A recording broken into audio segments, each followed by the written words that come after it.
Okay. Bokke Boys, thank you so much for agreeing for an interview. I would really just want to take a few seconds. If you guys can please introduce yourself, starting on the top, which I've got on my left hand side here is Dirk. Yes. Okay. Hi, Stephen. Thanks for having us. My name is Dirk van Schalkwyk. Sort of one of the founding members of the Bokke Boys group initially. But I'm going to leave that there, and been in the UK for about 18 years now.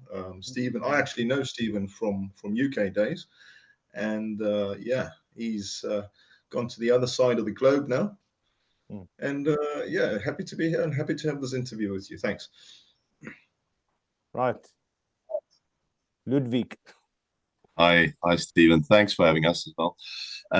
Yeah, I'm from Port Elizabeth originally, Ludwig Ehlers, ex-Framesby boy.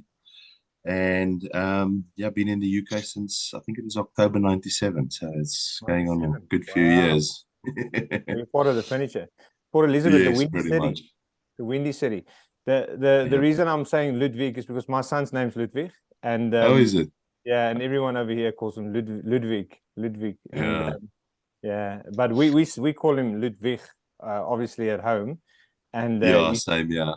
His two little sisters, they're so conflicted when it comes to the pronunciation.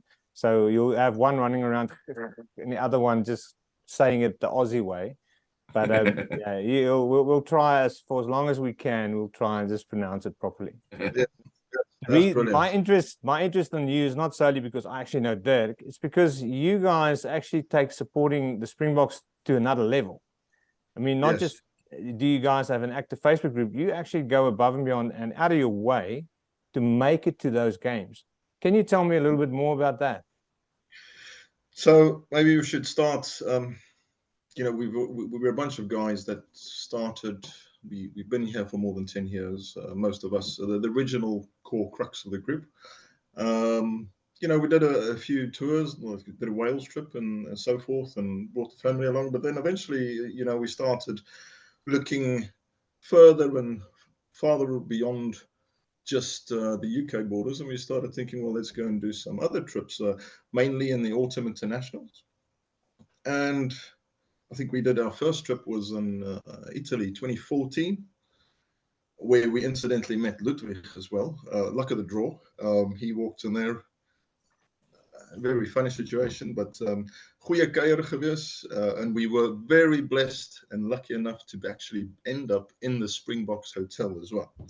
Now, whether that was a blessing for the Springboks or not, I'm not too sure. Luckily, we won the game, so I don't think we made too much noise. But you know, it's sort of, you know, the idea came to me that, well, let's put this on Facebook, and we've got a Facebook page called the Bokke Boys.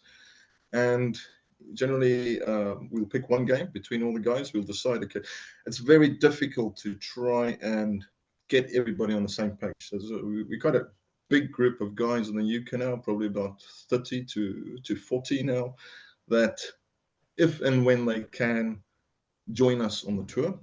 So we generally say, well, okay, guys, Springboks are going to come and tour this year. Let's pick a game. Who can make what game? And then we'll choose the game where the most people can get to. But generally, Italian tours are great. French tours have been great. I don't know about Ludwig. What's your preference? And then Scotland, awesome place to go. Really loved it. But we have some good fun. We support the boys. And it's not about making money to us. You know, it's just having a group of good guys, genuine guys, no personal interest on anything else, just having fun and going supporting the Bokke on their tours. That's incredible. Ludwig, they say they bumped into you in Italy, probably in some wine farm somewhere or in a pub. No, I think it was in Padua. But like Dirk said, well, I think on our WhatsApp group, we've got about 60 members now and 11,000 followers on the on the Facebook page. It's normally, I think, guys do 2 tours a year. Like South Africa normally plays 4 games in the autumn internationals. We try and go to 2 at least. One of them is always Twickenham because the majority of the guys stay in and around London. And then we choose another one abroad. Like we went to 2 last year, for example, France and Italy. Some of the guys, or the core guys, went to both, and some only went to Twickenham or to Scotland, for example. So it depends who can make which game. It's not always convenient for everybody. But just getting back to your point that you raised earlier about turning up in a new country, not knowing and being lonely. Through the travels over the last 9-10 years, we've met the lonesome South African who says, oh, you know, me and the wife and the kids left South Africa. I'm in the north of Germany, or I'm stuck in Sweden, or I'm in Spain. I've got no friends. I've got nobody to go watch a game with. And hence our group has grown, because we've got members from all over joining us. You know, for example, we off to Marseille this weekend, and we've got some of our friends that we've made. They're coming down from Hamburg, you know, to meet us there, and it's always a great occasion, and it gives the guys a point of contact, a meeting place, somebody to meet up, like-minded, to enjoy a game of rugby. Yep. You know, a lot of the guys also are business owners. Some have a side business, some have a primary business. There's a lot of networking going on. So that's always a good point as well, to you know, to speak to somebody about business, and then also make new friends. What it's all about. Well, that's Absolutely, the wonderful thing about rugby. It's a common ground for all South Africans. Is that when you're not sure, you're in a new country and you're just not sure, and not everyone, and I'm going to use the word brave. It takes being brave to put yourself out there and make connections and make friends. Rugby is like the one thing you can get yourself engaged with. Not even, it doesn't matter if you didn't really watch rugby back in South Africa. People just love rugby overseas. They love events like that, especially in the UK. Correct. Yes. You go over there, and before you know it, you've made a lot of friends. And I can say the same thing for other little things like potjie course competitions. So those stuff are the things that we found here. We just made really good friends at our last potjie course competition a couple of weeks back. It's things like that. You just need to put yourself out there and get plugged into the community. So you have to make an effort. No one's going to come to you. You've got to make an effort. Absolutely. And this Bokke Boys platform is ideal for somebody to join us, you know. Dirk. So even in my area, Stephen, you probably know, but I've moved away from my previous location, now sort of closer to Birmingham, and I've noticed that's a massive problem. You know, there are not many people that I can connect with, and this is one platform, and I always reach out. You know, I walk into a store, strange. I know another guy, Pierre Burden. I don't know if you know him. I just walked up to him in a shop in the Tesco shop, and he was talking Afrikaans to his wife, and I said, "Hello, Pierre, how are you?" Well, I didn't know Pierre at that time, and I invited him to come to the rugby with us, and we've been friends ever since. You know, and good connections. But as Ludwig also said, you have to make an effort. Yeah, I'm guilty like that. I've often bumped into people in the shop that speaks Afrikaans, and I would sort of cheekily go and like stalk them for 5 seconds or so, and then I'll chip in, you know.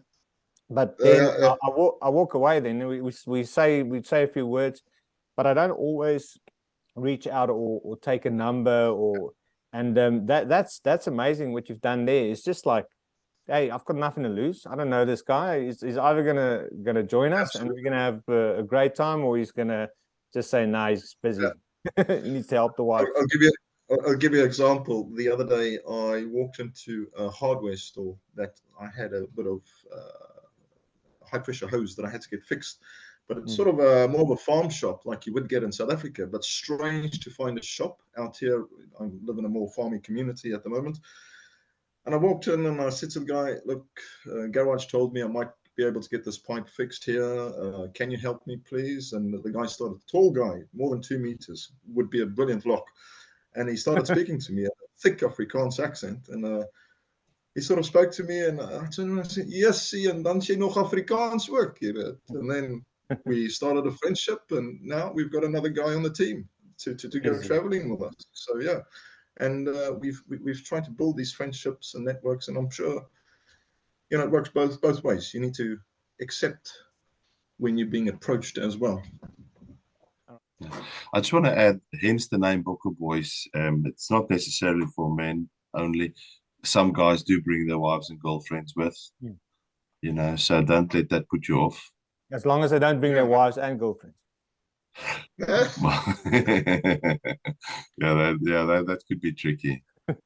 All right, no, that's great to know, because ever since we've moved overseas, there wasn't. It's scarce where me and my wife won't do anything together. Everything we do is pretty much together. If we go somewhere, it's always us, and we drag all the kids with us, and we So if ever you guys set up a branch over here, that is such a good idea. Actually, now that I think about it, we'll make it a family event. Yeah, perfect. Right, so please update me again. Your next trip is in Marseille, was that right? Yes, some of the members are going to Marseille. Some of the members are going to the Tonga game as well, and the Romanian game, all the group games. And then personally, I'm going to the island game. Me and a few other members. I'm not sure if Dirk's got anything planned. Not at this stage, unfortunately. But we'll see what happens. Well, to tell us a little bit something more about Oorsee, we're two people. I have a business partner now who joined the team about 2 months ago now, and he a couple of days ago he flew from North Carolina to Fiji, and yesterday he flew from Fiji to Tonga. He was at the Tonga of the national team, the under-18s today, and he was interviewing them, having photos and all kinds of things with the rugby, traveling from between a few clubs.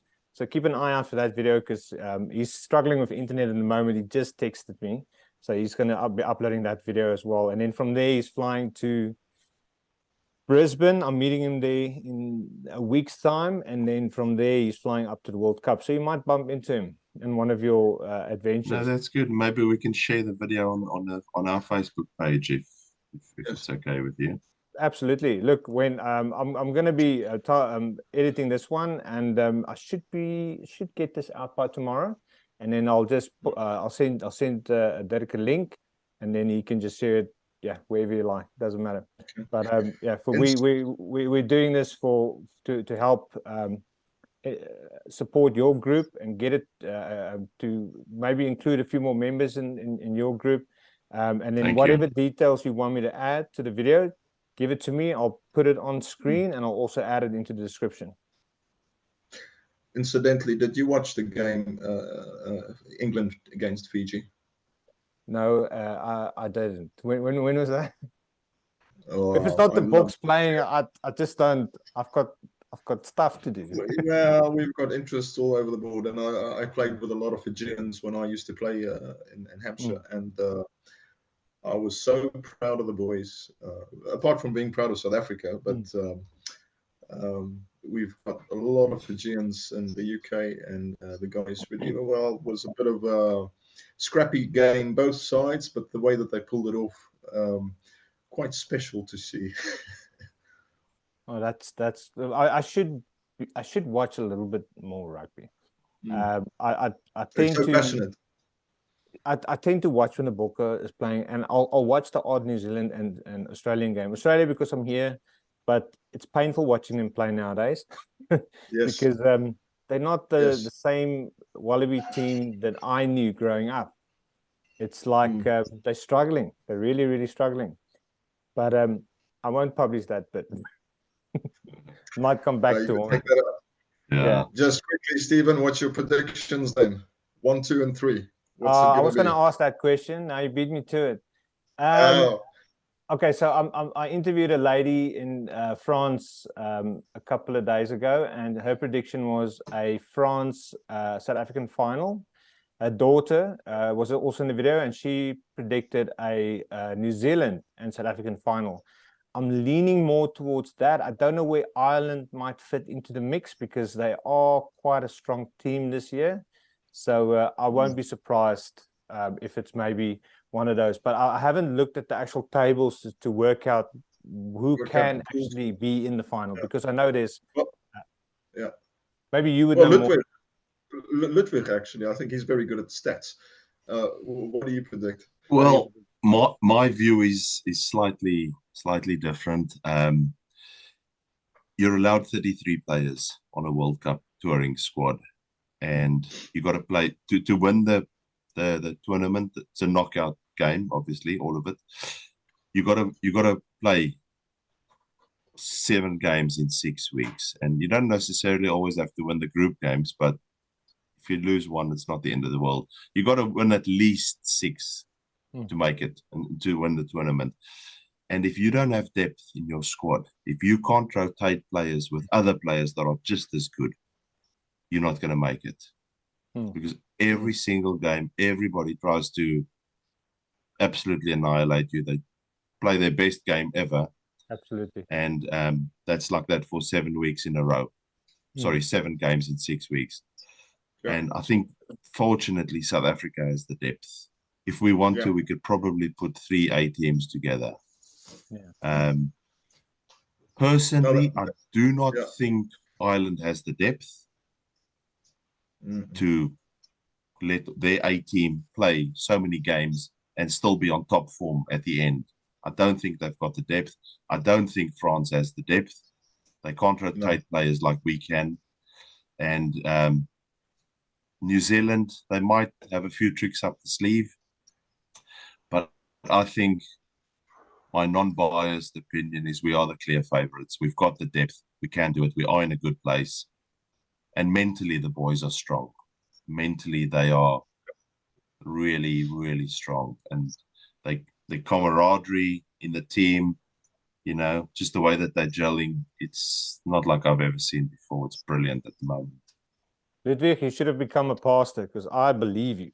When you explain it like that, I'm a believer. I need to share something with you. Were you guys at Twickenham when the Springboks played the other day? Yes, I was there. Yeah, I couldn't make it. I was at the beach, strangely, and we had good weather. It didn't rain.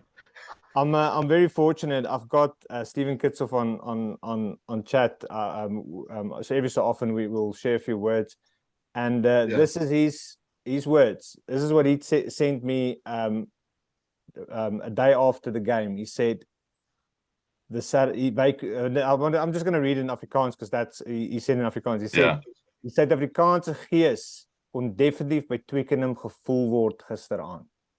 Yeah, absolutely. That just made me tearful. I mean, he says he's online now. Look at that.